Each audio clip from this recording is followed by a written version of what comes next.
I can't believe that someone has done this again. This is a giant Pepe the Frog in pixel art, and I know the culprit behind this, and we're at the Nod Base, so that means it's Loot Goblin. Loot Goblin has taken their time to make a giant Pepe the Frog, with an Easter egg at the top there, a Ricci in the back. Now remember, this has been created without a flying machine, so someone has climbed up the back of this giant Pepe. You can see there's quite significant effort and work to do this, all them catwalks to install this pixel art Pepe the sign. Now that is some serious commitment. Let's have a look around the server though today, and remember this is the second server tour, so if you've missed the first one I recommend you have a look on the channel and see what the players started out with. So we've got some additional rovers here, some of the rovers you've seen before, but we're going to take another look around the Nod Base, and you see there's some really beautiful sort of orc-spired rovers. There's a lot of different sort of play styles and flavours of design within the Nod faction at the moment, but the big thing that did stand out to me as I had a look around the Nod Base was that they had managed to finish building the rest of the gate. Well, we saw the gate last time, but they've got this giant throne with skull and ribcage down here, and down below we actually have one of the monuments that's been taken from one of the buildings. So this is a truck that we have on one of the buildings. It says Gates Oil Co on the side, and this is usually booby trapped, but someone's gone through the effort of de-booby trapping it, transporting it back to their base and installing it on the monument there. So very cool, very scary, and very Mad Max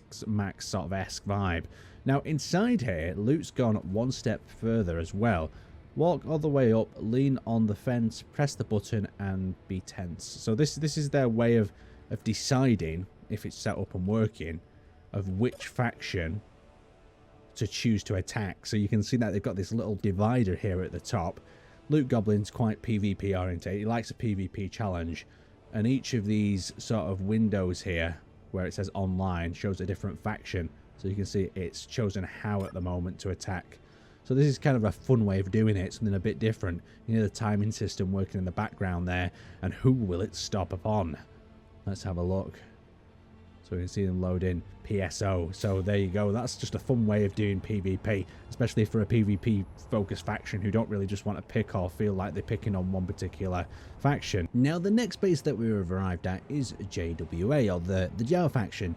So Von Ruger has been hard at work finishing this giant Star Wars inspired sandcrawler, and there's a lot of people in the comment section last time who are really looking forward for this build to be complete, and I have to say it certainly does look beautiful. So at the back here we have got two pistons that lower down to connect up. We have got the ramp and loading area complete with some defensive turrets, a beacon system towards the rear right there, and then tucked on inside all these layers of armor that we're digging through is all the production. So basically it's a mobile base.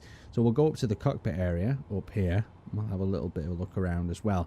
So there is of course a top deck, but it's a very industrial interior, so don't expect this to be a replica, as we've got rail guns, we've got all the industrial equipment that this needs to exist as a mobile base. It'll be very interesting to see how this one performs, because it's going to be a challenging grid due to its height.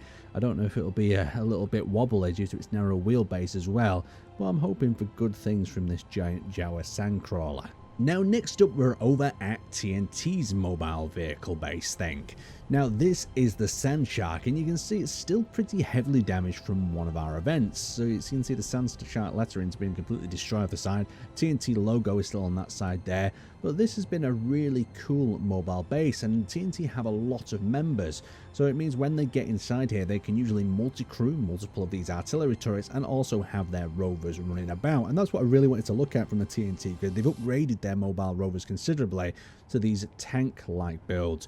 This particular one is missing both of its cannons, but this one here you can see the double cannons, and it also has this as an aiming reticle there as well. Very cool design. We've also seen this crane been shot off multiple times, and it looks like they've made an addition of some sort of artillery turret on the rear. So it's nice to see that even though TNT have kept their same core base design, that their smaller rovers have evolved better in the season. There's also this interesting thing that looks like some sort of transport rover here with these bench seats on the side. It'll be interesting to see that in action and see exactly what it's designed to be used for. But let's continue on.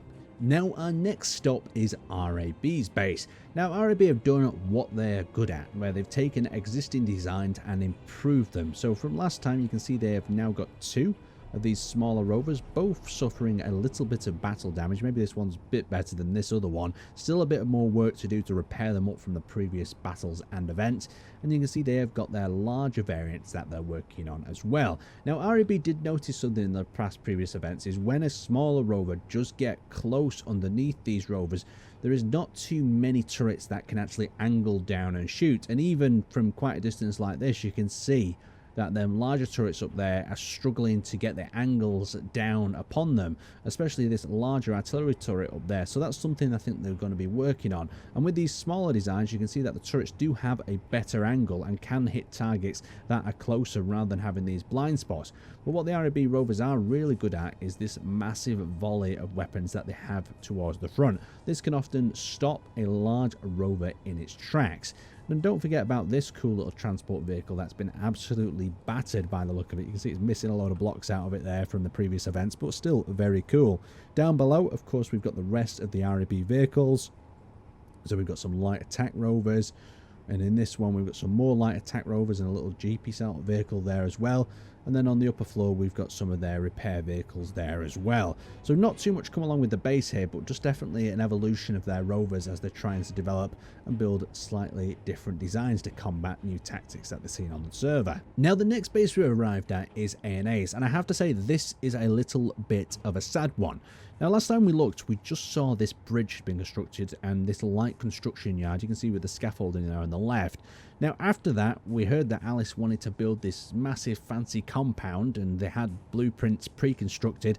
And I got my tools out even to start helping welding up some of these the walls up here, because it would be cool to see a solo faction with a large base finally realise, you know, their dreams of making a large base on the server. So I got out, started welding some walls, made a little machine. Other faction members, other people got involved as well.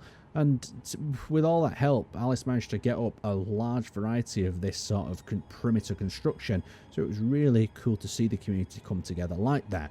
But sadly, Alice wasn't happy with the design of this base, and basically they wanted to go back to the drawing board. So they left us a sad little note there, feeling that they failed in this construction, but they haven't. And if Alice is watching this, you've done a great job with this base so far.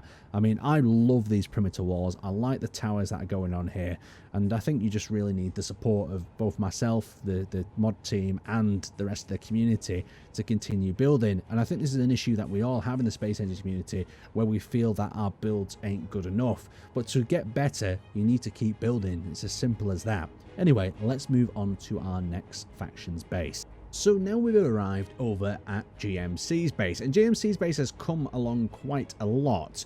A lot of these walls in the past video were not even constructed. We've got additional roads going across in some areas. We've got this gate area that's been constructed over on this side.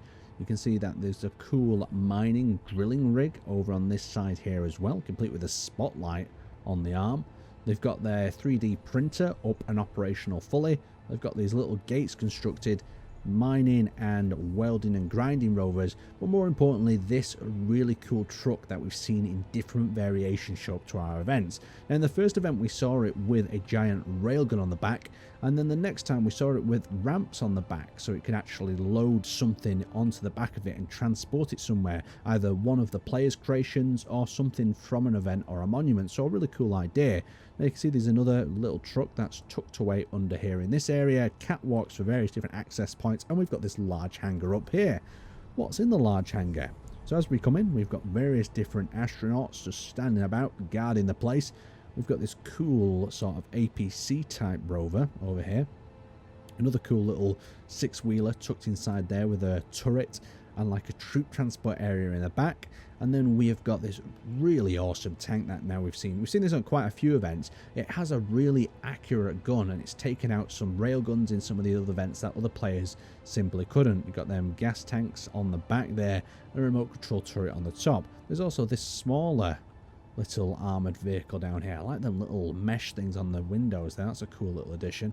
Let's continue through, and then we go back out onto the miner on the other side. There is, of course, some additional hangars over here where something else is being worked on. Look at the turret on this thing. That looks like a nasty turret, that. That'll shred you up, almost like an anti-aircraft vehicle of some kind. What a really cool base. It does have like a futuristic wasteland vibe, this base with the orange. What's in this little area here? Is this just a tower? Oh, it's like a little sort of storage pod, I guess, with a window looking out to the side.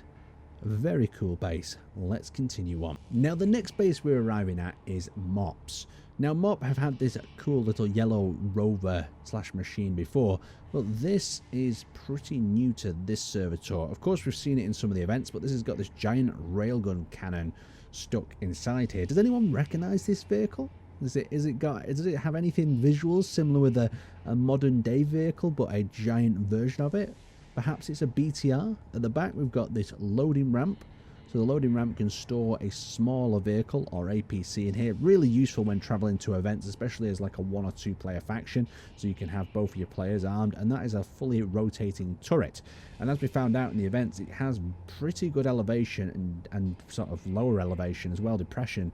We've got the rocket pods on the side, the artillery turrets, and the railgun, perfect for sniping out your foe at a distance. And to deal with them cheeky wheel shooters at a low angle, we've got the missile launchers, artillery turrets, and Gatling guns on the side, limiting the number of weak spots, but this still does need a little bit of a fix-up. Coming over to the main base hasn't changed too much. Over this side, though, we do have some Mop APCs. Look at them with the little battered and shot up armor on the side, another APC there, and this chunky, it reminds me of a Robot Wars vehicle for some kind because of the slope at the front, but a chunky 6-wheeled one. That's probably reinforced heavily, the armor at the front with that slope. Yeah, that is a chunky thick armored rover, lots of firepower at the front, quite devastating, and then they've got the drill rig.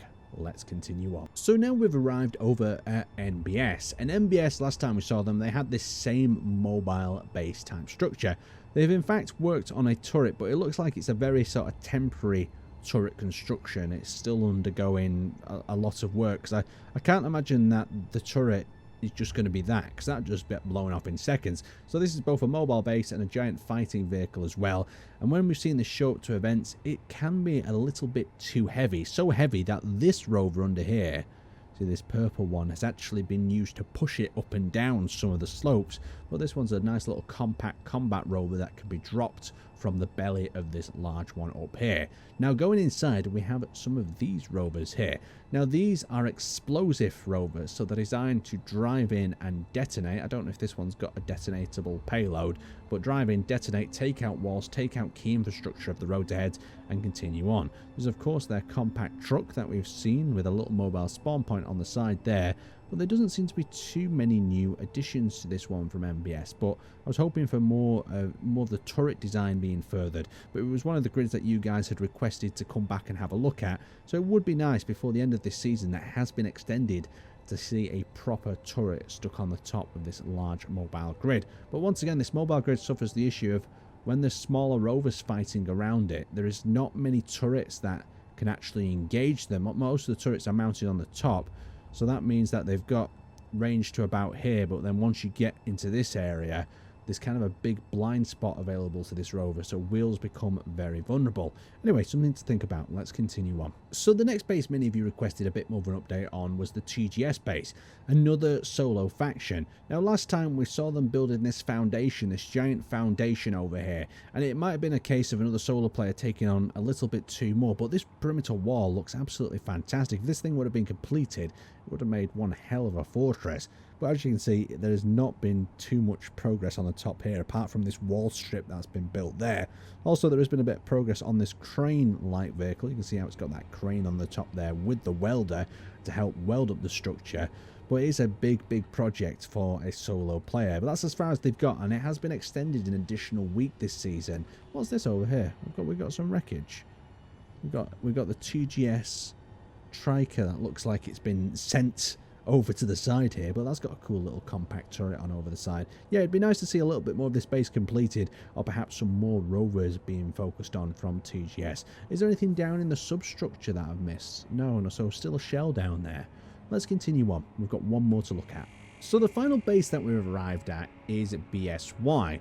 Now this one isn't too different apart from its two monuments, so monuments that have been ripped out the ground and been stuck together. But I came over here because I wanted to quickly tell you the story of the Statue of Liberty on our server and what happened with it.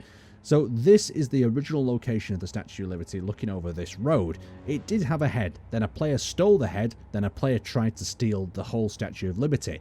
Now, someone lives within the Statue of Liberty, as you can see right here. The head was stolen and taken to someone else's base. So quite an interesting story. Then on top of that, the whole statue was recommissioned, rebuilt by BSY and turned into a rotor head rover that you've seen in our convoy missions. So quite an interesting story, and I hope you really enjoyed looking at these player bases. I know we've not covered everyone like we've done in the past, but a lot of the bases haven't evolved. A lot of players like to keep the same base design, or maybe evolve a few different rovers, or just continue to produce on a mass level every time things get destroyed, the same rover over and over again. So I'd like to thank you guys for watching, and I will see you next time.